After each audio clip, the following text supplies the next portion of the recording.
Hello, beautiful souls of Empathy Connect. How are you? Have you been? Thank you so much for staying true to my channel. Thank you to everyone that subscribed. Thank you so much. And I'm happy to tell you that I am the face behind this channel. Yay! Okay, I'm the face behind the Empathy Connect channel. And thank you for actually always listening to my content, even when you don't know the face behind the channel. And even while I've revealed my face, I still promise to deliver quality content. I just wanted this particular um topic for the week to be more engaging. Yes, I want the art to art talk, and that's why I'm here. So the topic for the week, um which is on our Instagram page Empathy Connect, and even our Facebook pages, is understanding love languages. Yes, understanding love languages. And um love language, when we talk about language, can you imagine yourself like in a place or a country, or let me just say state? Thank God we have diverse um ethnics. We have the Yoruba, the Hausa, the Igbos.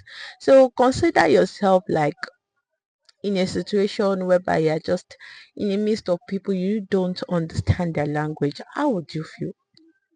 Of course, you will be lost. So why are you so bothered in that marriage or relationship that you're in? Yeah, it's a question. I know it can be frustrating because after all your hard work, you actually felt, or did you, I know your thought, right? Your whole love language is to give gift or to receive gift. So now you are buying your partner gift. You keep buying your partner gift. You keep buying, and they are getting frustrated.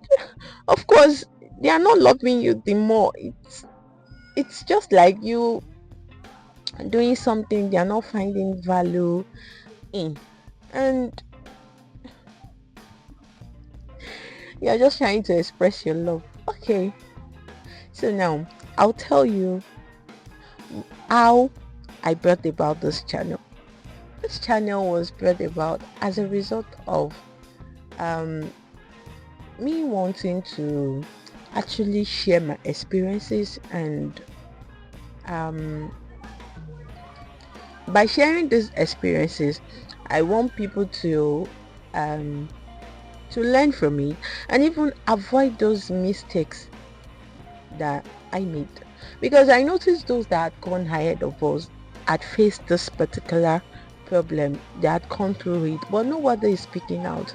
And when they are not speaking out, it's actually like it's not helping us, because when we are in that situation, we always feel like it's over, which is not something that it's over. Because I remember my first year of marriage.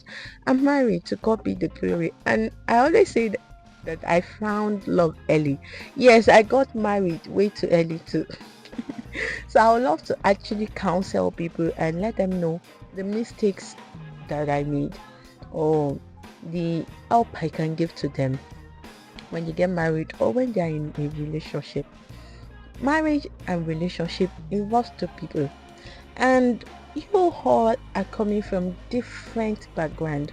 So I believe to some extent you need to um, speak each other's language.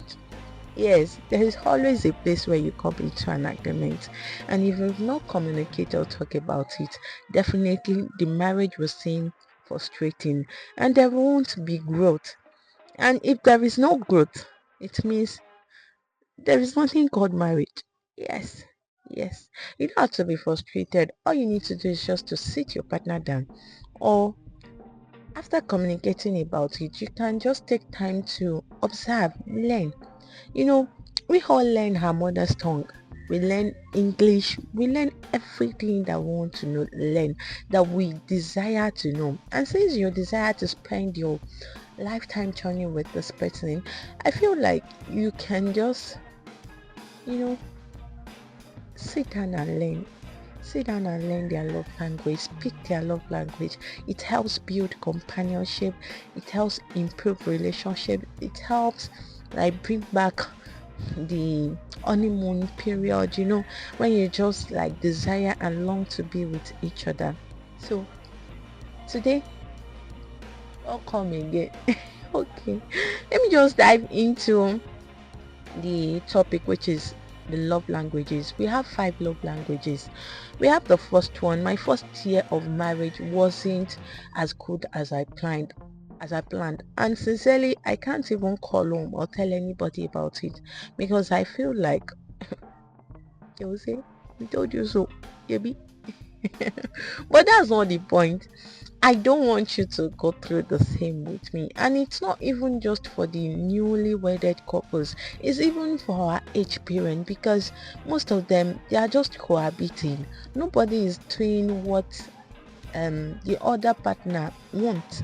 So what I'm saying in essence is sit down and learn or sit down and talk, communicate, and then learn the love languages that your partner speak. We have the first one, act of service.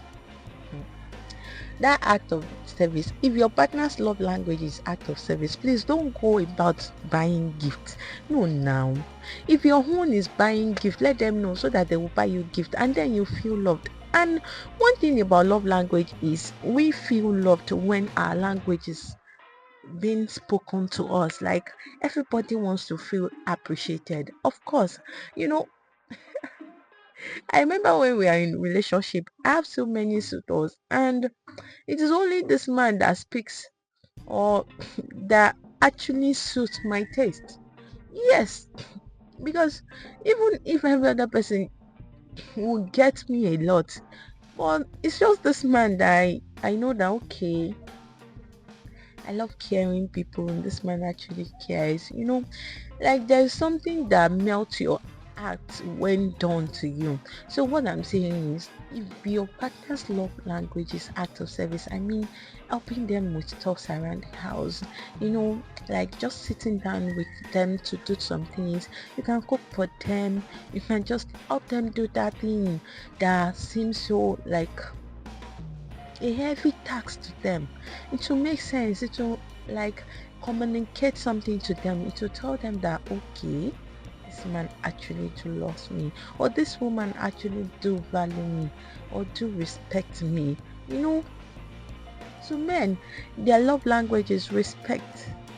And I don't mean, I mean, it can be act of service, but when you tell a man that you love them, it means you respect them to them. But when you tell us you love us, it means you can sacrifice everything. It even includes respect.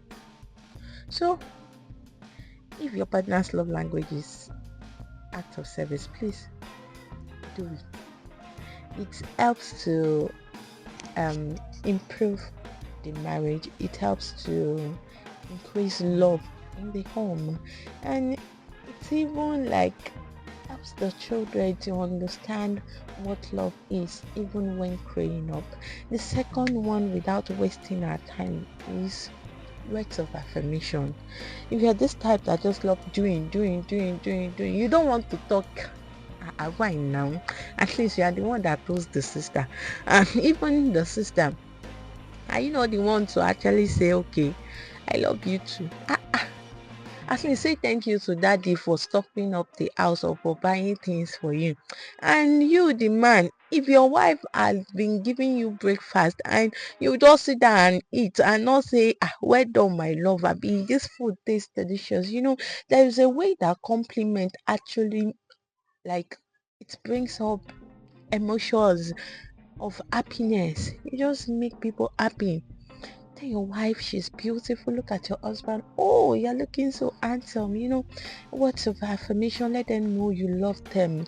There are many couples out there that if you just tell your husband or your wife that you love, oh my time, like they will have to look Like, check again that is this man serious or is this woman serious? So please, let's deviate to speak our partner's love language. The third one I'll be talking about is receiving gifts. Yes, receiving gifts. Receiving gifts. If your partner's love language is, don't think they are materialistic, because I know these days, because of poverty, a lot of people start thinking that, oh, I'm materialistic, I cannot stay. No, it's not materialistic. Please, if they love designers, get it for them. Yes, get it for them. And it's not even about the cost of these things. It's about the reason, the act behind it. No, it's not about how expensive it is. If you can get anything, some people, they don't need you to get them expensive things. Some people, it might just be their favorite artist that you invite, and you will get all the words, like you will mean the whole word to them. Please sit down, learn, communicate your partner's love language, talk to them, let them feel valued. That's the essence of it, and that's why many homes are being destroyed presently. So please, receiving gifts. Then we have physical touch. Marriages, a lot of marriages has lost their spark. Yes, the first day of marriage is always ups and downs. Not just the first day of marriage. I'm not in my first day of marriage anyway, and I have children already. But I just feel like those experiences I had, there was no reason, or there was no room for us to cohabit before we got married. I mean, myself and my husband. But we learn to live with each other, and that's why I just want you to know, newly wedded couples out there, please. It's still that same person you married. She's still that same person you married. I think where you're missing it is just there is breach of communication. There is a gap of communication. You guys are not speaking the same words. You need to sit together and talk. You need to understand what are those things that you stopped doing that you were doing before. Yes, that's why the sparks in your marriage are gone. What are those things that you were doing before that you stopped doing? What are those help that you were rendering before that you stopped rendering? The physical touch, if some people, it might just be a back rub that they need, and then they feel safe, they sleep up. After a tiring day, it might just be, oh, you just massage their leg, their feet. You can just touch them. There's so many touches. I mean, for the marriage, you should understand. And for those that are in relationship, hugs does a lot. Like, some people, hugs, kissing, these things helps. Like, it helps our mental health. It helps us in ways that we don't even think we plan for. I'm serious. They help. They really, really do help. They really, really do help. They help a lot. Then quality time, which is the last one that I'll be talking about. Quality time. We all are hustling, and we don't have much time spent with each other again. There is a way we just want to, like, go out there and make ends meet, but these things are actually um they're causing bridges, like they're breaching relationships. They are causing a lot of distances in marriage, and devil is just finding its way in. And the funniest thing is, devil will catch you engaged to the extent that you don't even have time for each other. All you do, you come back in the morning. I mean, you go out in the morning, come back late at night. You two are tired. You sleep off the next morning, and that's how the whole year would have gone by. And you wouldn't even know what the other person is passing through so far. They are dropping money at home. They are giving you money, or the person is fine. You don't even know if they had a good night rest or not. You just sleep. I think you can do better, please. You need to uphold the pillar of marriage. Marriage is not a bed of roses. And the thing is, we need to come to the realization that it takes effort and it takes two matured people. You know, the Bible even said, can two work together except they agree? So if you don't even agree in speaking your partner's love language, so how should you work? Of course, you can't work on. There's a compromise that leads to agreement, and there is always a misunderstanding that leads to understanding, which means you need to sit down, communicate, and then speak your partner's love language. Do this and come back and thank me. Yes, you'll come back and thank me later. Then the next thing I will tell you is the benefit of understanding love language to strengthen your relationship. It will bring about the honeymoon stage. It will even bring about the connection on a deeper level.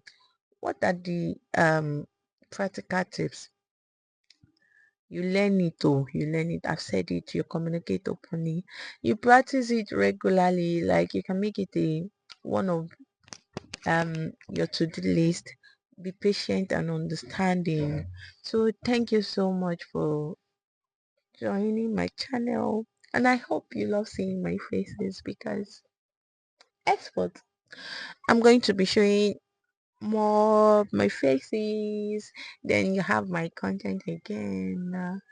Okay, thank you so much for listening. I hope to see you next time. Please don't forget to subscribe.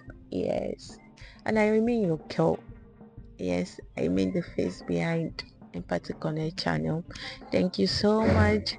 Don't forget to invite someone to listen to it, whoever that it will benefit. I love you. Bye bye. Drop your comments in the comment section and I will say thank you. Bye bye.